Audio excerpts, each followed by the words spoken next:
школьном учебнике физики обычно говорят о трех основных состояниях вещества – твердом, жидком и газообразном. В качестве четвертого состояния добавляется плазма. Но если речь идет не о веществах, а о материалах, картина сразу же заметно усложняется. Возьмем, к примеру, песок. Отдельные песчинки, конечно же, являются твердыми телами. Однако сам песок совсем не похож на твердое тело. Он может течь, и в этом смысле он чем-то похож на жидкость. Но из жидкости нельзя насыпать горку, а из песка можно. И мы можем сказать, что песок обладает своими собственными механическими свойствами. Изучением этих свойств мы сейчас и займемся. Кто-то может спросить, а зачем это надо?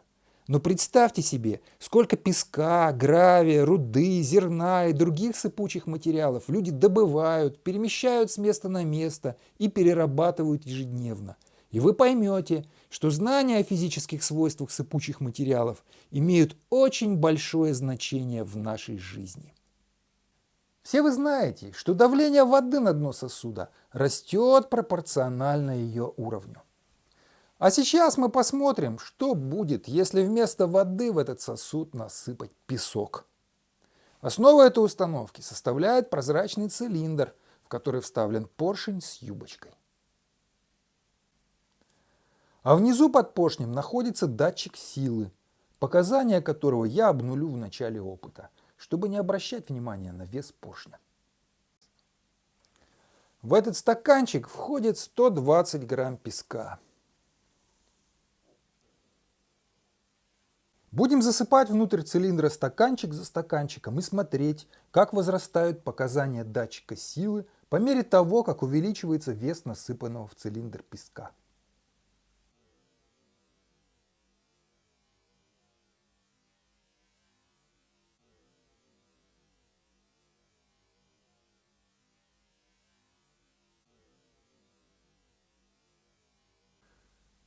Красными точками на этом графике показан полный вес засыпанного в цилиндр песка, а синими точками – сила, с которой песок давит на поршень. На первых стаканчиках красные и синие линии практически совпадают. Но уже с пятым стаканчиком сила давления становится несколько меньше, чем вес засыпанного песка, и с каждым следующим стаканчиком эта разница увеличивается. Полный вес песка продолжает нарастать пропорционально числу стаканчиков, а сила давления растет все медленнее и медленнее. В чем же тут дело? Куда исчезла часть веса?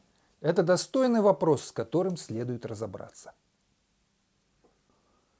Когда мы насыпаем первую порцию песка, весь ее вес приходится на дно цилиндра. Но посмотрим, что происходит, когда цилиндр заполнен на достаточно большую высоту. Выделим какую-нибудь песчинку. Ее вес распределяется на песчинки, лежащие под ней, и возникающие при этом силы направлены не вертикально, а наклонно. На следующем шаге перераспределенные силы могут наклониться еще сильнее, и в результате песчинки вблизи стенок прижимаются к этим стенкам. А поскольку эти песчинки проталкиваются вниз, на них действует сила трения, направленная вверх, так что верхние слои песка поддерживаются этой силой трения и почти не создают дополнительного давления на дно сосуда. Ученые, которые изучают гранулированные материалы, придумали, как наблюдать распределение контактных сил с помощью эффекта фотоупругости. В этих опытах частицы сыпучего материала моделировались пластмассовыми кружками и просвечивались через скрещенные поляризаторы. Темные частицы здесь практически не нагружены, а светлые частицы образуют контактные цепочки, вдоль которых передается сила. А на этой картинке хорошо видно, как вес сыпучего материала распирается в боковые стенки через силовые цепочки. Теперь мы знаем, что основная нагрузка в элеваторах, цементных силосах и других вертикальных баках для хранения сыпучих материалов приходится не на дно, но на стенки хранилища.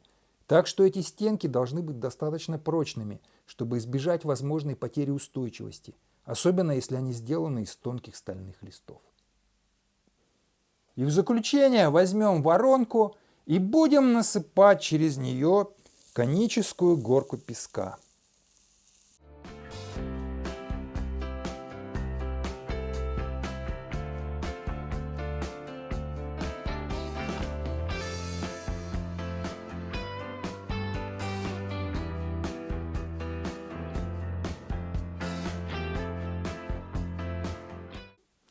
Так вот, в ряде публикаций утверждается, что песок давит на основание сильнее всего не под вершиной конуса, а на некотором расстоянии от нее.